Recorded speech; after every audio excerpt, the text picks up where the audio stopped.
লিট্টি চোখা বিহারের খাবার হলেও ভারতের অধিকাংশ লোক কিন্তু এটা খেতে পছন্দ করে। নমস্কার বন্ধুরা, আমি Ruma, tasty dishes by Ruma চ্যানেলে আপনাদের সকলকে স্বাগত জানাই।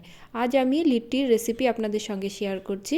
লিট্টি করার জন্য আমি নিয়েছি 2 বাটি আটা, অল্প জোয়ান ক্রাশ করে দিয়েছি নুন এবং সাদা তেল দিয়ে ভালো করে ময়াম দিয়ে নেব। ময়াম হলে জল দিয়ে আটাটা মেখে নেব। আটাটা কিন্তু নরম করব না, একটু শক্ত শক্তভাবেই আটাটা মেখে নিতে হবে। আমার এই লিট্টির রেসিপিটি স্টেপ বাই স্টেপ ফলো করলে আপনারা সহজেই বাড়িতে কিন্তু গ্যাসেই এই লিট্টিটি করে নিতে পারবেন। আটা মাখা হয়ে গেছে, এবার ঢাকা দিয়ে রেখে দিই। লিট্টির ছাতুর পুরটা করার জন্য আমি প্যানে গরম করে তাতে ছাতু দিয়ে দিলাম। শুকনো খোলায় ছাতুটা একটু তেলে নেব, 1 মিনিট থেকে 2 মিনিট তেলে নেব। হিটটা কিন্তু কমিয়ে রাখবো। এর মধ্যে দিয়ে দেব পেঁয়াজ কুচি, রসুন কুচি ও আদা কুচি। এছাড়া দিব মহরি, কাঁচা লঙ্কা কুচি, আমচুর পাউডার এবং জোয়ান। ভালো করে মিশিয়ে আচারের মশলা ও তেল দিয়ে দিব। তেল দিয়ে গ্যাসের ফ্লেমটা অফ করে ঠান্ডা হতে দেব। ঠান্ডা হলে আমি এটাকে ভালো করে মেখে নেব। আমি লবণ দিতে ভুলে গেছিলাম, তাই আমি এবার লবণ দিলাম। আপনারা আগেই লবণটা দিতে পারেন। চোখা করার জন্য আমার লাগবে সেদ্ধ আলু, বেগুন এবং টমেটো।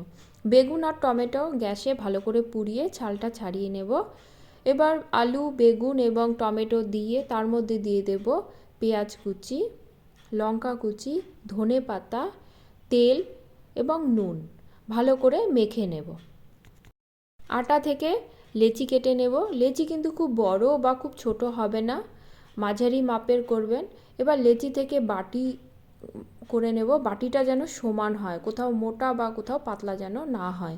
এবার এর মধ্যে ছাতুর পুরটা দিতে হবে। ছাতুর পুরটা বেশি পরিমাণেই দিতে হবে। দিয়ে ভালো করে মুখ বন্ধ করে এরকম গোল গোল আকারে করে নেব। আপনারা চাইলে চ্যাপ্টা শেপেরও করতে পারেন। আমার সব লিট্টি গড়া হয়ে গেছে। এবার গ্যাসে ফ্রাই প্যান গরম করে নেব। ফ্রাই প্যান গরম হলে এবার লিট্টিগুলো দিয়ে দেব। দিয়ে ঢাকা দিয়ে দিব। গ্যাসের ফ্লেমটা কিন্তু লোই রাখতে হবে। এবার লিট্টিগুলো ঘুরিয়ে ঘুরিয়ে সেঁকে নিতে হবে। এটা কিন্তু একটু সময়ের ব্যাপার আছে, ভালো করে সেঁকতে হবে, নাহলে লিট্টিগুলো কিন্তু কাঁচা থেকে যেতে পারে। লিট্টিগুলো আমি চারিপাশ ভালো করে ঘুরিয়ে ঘুরিয়ে সেঁকে নেব। এতে একটু সময় লাগবে, কিন্তু এটা ভালো করে সেঁকতে হবে। আমার সব লিট্টি সেঁকা হয়ে গেছে। এবার চিমটার সাহায্যে আগুনের ফ্লেমে ধরব। এতে লিট্টিটা পুরোপুরিভাবে সেঁকা হয়ে যাবে। এক এক করে সব লিট্টি ভালো করে সেঁকে নেব। দেখুন আমার সব লিট্টি ভালো করে সেঁকা হয়ে গেছে। এবার ঘিতে ভালো করে ডুবিয়ে নিয়ে চোখার সাথে পরিবেশন করব। সাথে যোগ করতে পারেন আপনারা ধনেপাতার খাট্টা চাটনি। শীতের রাতে কিন্তু জমে যাবে।